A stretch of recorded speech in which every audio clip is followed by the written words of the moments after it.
The only limit on what you can accomplish is determined by yourself. Ever since I was a teenager, my goal, my dream was to be a millionaire. And I was able to make a living. I was good at sales and good at marketing and so on, but I was so far away from becoming a millionaire, and now I have to speak on this subject to 800 business owners like yourself. So I spent 2 months, changed my life. I did 2 months full court press, and I read everything I could find on self-made millionaires. And I found that more than 10,000 self-made millionaires had been interviewed in detail. These are people who started with nothing and became millionaires in the course of one working lifetime. And I put together a talk, and it was called The 21 Success Secrets of Self-Made Millionaires. And I got up and I gave the talk 2 months later, and it got a standing ovation. It started off as a 60-minute talk, and then a 90-minute talk, and then a half day, and then a full day. And I began giving the talk all over the world. And then I recorded it on audio and video. I wrote it into a book form. And countless people, hundreds, thousands of people all over the world became millionaires. And it's very much like what I said before, is if you work with a master chef, the chef can teach you how to make absolutely beautiful dishes. So becoming a self-made millionaire, when I started off in 1980 studying this subject, there were about 5,000 self-made millionaires in America. Today there's more than 30,000. And the number is increasing about 1 every 8 minutes. And 87% of self-made millionaires are self-made. So when I was in my 30s, I did not graduate from high school. I finished in the half of the class that made the top half possible. And I was a bad example. They used to say, if you don't watch out, you'll end up like Tracy. And so I left school in the 12th grade. I got a leaving certificate. And so my first job was washing dishes in the back of a small hotel for $1.12 an hour. I remember when I got promoted to $1.14 an hour, that was a major event in my life. But I always had this fantasy, undeserved by the way, that I was going to become wealthy someday until I had this opportunity to speak. And as I began to study the subject, I learned some wonderful things that they're so simple, it means that everybody can become wealthy. What I found was that there were 21 secrets, and so I recorded these and I gave them as talks and so on. Everybody loves the subject of becoming wealthy, and people started to come back to me after as little as a year and say, because of your talk, I'm wealthy now. I'm a millionaire now. By the way, we now have 2,595 billionaires in the world today. And 87% of them, according to Forbes, are self-made. These are people who started with nothing. Many of them were immigrants. They came to this country with nothing, and they started working, and they started doing certain things in a certain way, which we'll talk about, and they became, first of all, millionaires. Here's a one-liner for you, because many of you are already millionaires, is that the first million is hard, but the second million is inevitable. And when I learned that, and of course the reason for that is this, it's not becoming a millionaire that's important, it's the person that you must become in order to become a millionaire. You have to become a completely different person. You have to develop character beyond 99% of the people in the world. You have to develop honesty and discipline and quality relationships and the willingness and the ability to work and set priorities and all kinds of stuff, because without that, nothing is possible. So I found that there were 21 secrets. The first one of all is dream big dreams. Make a decision that I'm going to become wealthy. I'm going to become a millionaire. And I will work hard, long hours. I will sacrifice. I will pay the price. I will do everything that is necessary. So make a decision that, by gum, I'm going to do it. And then I found that the two things that millionaires say, number one is I was not more talented or smarter. I didn't get better grades than other people. He said, but I was willing to work harder, start earlier, work harder, stay later than anyone else. And you know, self-made millionaires on average work about 59 hours a week. They work about 6 days a week at 10 hours a day, or 7 or 5 days a week at 12 hours. There are very few wealthy people who work 5 days a week. In fact, there probably aren't any. They may work 5 days a week, but it's way after they've achieved their financial goals. The second thing they found is that they were frugal, is they earned the money, but they didn't spend it all, is they saved the money. Because there's a time in your life where you can be generous.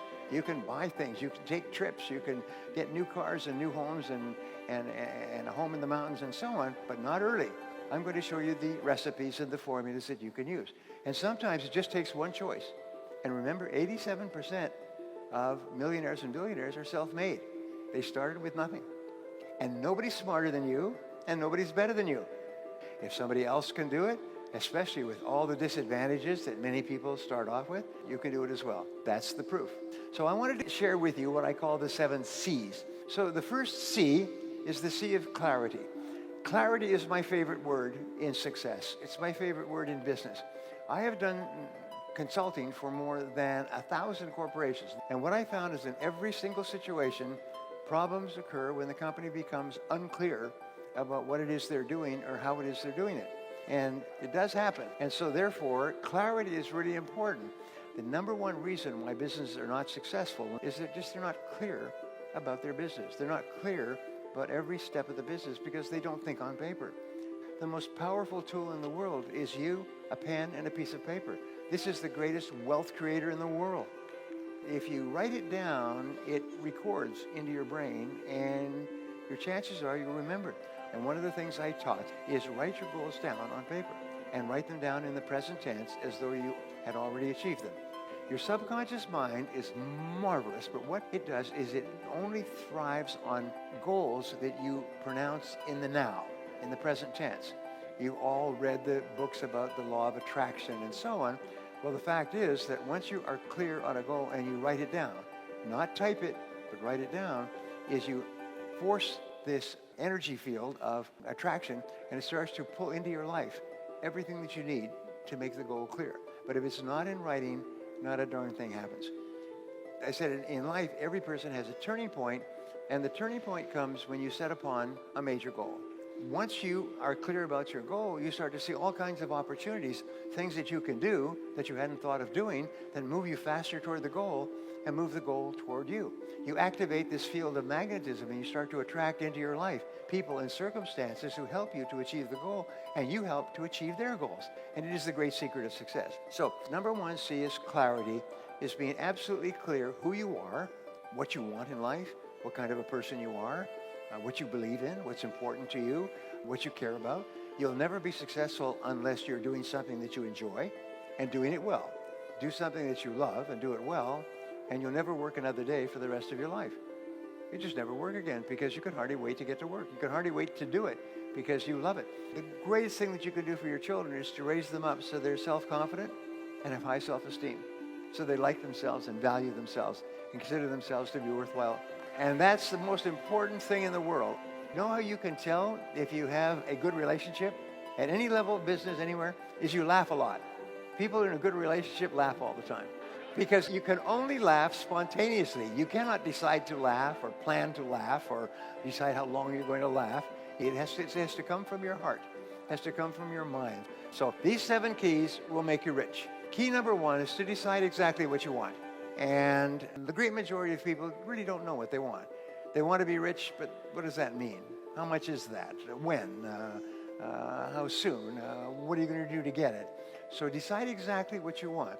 Einstein said that if you cannot tell your goal to a 6-year-old child and have the 6-year-old child explain it to another 6-year-old child and both of them understand it, then you don't know what your goal is yourself. So ask yourself, is your goal so clear that you could tell it to a 6-year-old child, and the 6-year-old child would not only understand what the goal, but could tell you how close you are to it? Number 2 is write it down. There's nothing more important than writing down your goals, because if it's not written down, it's merely a fantasy. The students who write their notes all get straight A's. The students who type their notes forget everything before the end of the day, because writing forces you to use 3 abilities: your kinesthetic ability, your physical ability of writing, your audio ability, you see it when you're writing it, and your auditory ability, you say it to yourself when you're writing. So you activate the 3 major parts of your brain simultaneously onto a piece of paper, and your subconscious mind accepts it as a command, and your superconscious mind starts to work on it 24 hours a day. Just write it down. Number 3, set a deadline. Tell your subconscious when you want it. I want this by such and such a date. So every goal always ends with a use by date. In other words, I achieve this goal by this date. And you write it in the present tense. And step number 4, is make a list of everything that you can think of to do. Just make a list, and as you think of more things, add it to the list. Keep writing it down. And sometimes you'll think of something in the middle of the night, write it down, keep a pad of paper next to your bed and quickly write it down so you don't forget it. I don't recommend other people's books, but there is one book that had a great influence on me, and it's called The Checklist Manifesto. It was written by a doctor, and he talks about the value of checklists when you are trying to accomplish a goal. Whatever you want to do, he says, create a checklist. He said, everything in the world, this room, a car, swimming pool, follows a checklist. Everything requires a checklist to build it.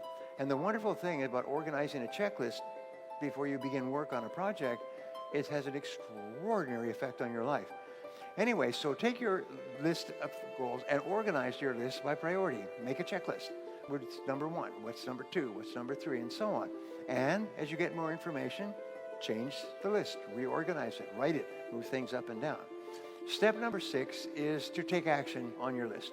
Take action on the most important thing on your list. Do something, launch, get going, do it now, do it immediately. Get up and do something. It doesn't have to be a lot, but do something. Do something every day on your most important goal. Nothing can stop you but yourself. The second C is the C of competence. So what you do is you think, what are the skills that I will need to be in the top 10% of my field? Because there are no successful people who are not good at what they do. Whether you're in sports or whether you're in music or chess or anything else, everybody has natural abilities, but the ones who use those abilities transform themselves by really, really working hard at becoming good, one skill at a time. This is another thing that's really important. Don't try to be good at everything, because what happens is you just break down. So that's the most important level of competence that you want to achieve. First of all, you have clear goals, and then you say, what is it that I really, really love to do that really helps other people to improve the quality of their life? And how can I become really, really good at doing that more and more of the time? The third C is the C of concentration. The C of concentration is your ability to focus single-mindedly on one thing at a time and to work on that one task until it's complete, and to discipline yourself not to do anything else or to become distracted by emails and bells and bips and noises and things like that on a single task. I wrote a book a few years ago, and it was called Double Your Income, Double Your Time Off, and I sent it to a publisher. And the publisher said, a book's title is really, really important. And one of the chapters was called Eat That Frog. And Eat That Frog, it came from a story by Mark Twain, and he said, and there's 2 corollaries to that rule. Number 1 is if you have to eat a frog at all, it does not pay to sit and look at it for very long. Get on with it, get it over with. He said, and the second corollary is if you have 2 frogs to eat the ugliest one first. A good friend of mine says that the key to success is do the worst first. Eat the ugliest frog first. And I really like that. And so the publisher came back to me, and he said, if you could take this title and take it and make it the title of the book and then run the theme of eating a frog, we could publish it as a book and it might sell a few copies. Today, it's passed 10 million copies in 46 languages. And I've had countless people come to me all over the world because it's in so many languages. And people have transformed their lives by this simple concept. And the concept is, once you have determined the most valuable and important thing you can do, start with that first and do only that task until it's complete. Now, the first time that you try to do this, you will find it's quite difficult. But everything is hard before it's easy. And everything at the beginning is difficult, but later it becomes easy and automatic. You have to force yourself to discipline yourself at the beginning, but after that, it becomes easier, and you actually feel happy. Now, here's the most wonderful thing. When you discipline yourself to start and complete a task or a part of a task, you feel like an athlete. When you come in as the winner, your body releases endorphins, which are called nature's happy drug. They make you happy. And dopamine, which is a form of energy that you get from a positive experience. So when you complete a task, your body releases these drugs and you feel happy. So I'll always end my day with a completed task. When you discipline yourself to complete a task, you give yourself a buzz. And the buzz becomes addictive. You start thinking, I want that buzz again. But the buzz is a positive addiction in that it makes you happy when you do it. So every time you start and complete a task, you feel like a winner. And when you feel like a winner, you want to do it again and have that winning feeling. If you want to raise happy, healthy, self-confident children, what you do is you make your children feel like winners all the time. You know that the greatest speed records, Olympic records, are always broken in front of the biggest crowds. Because the greater the amount of praise that you get from winning a race or potential winning a race, the faster people run. So those are the first three. Clarity, be absolutely clear about your goals and what you need to do to achieve them.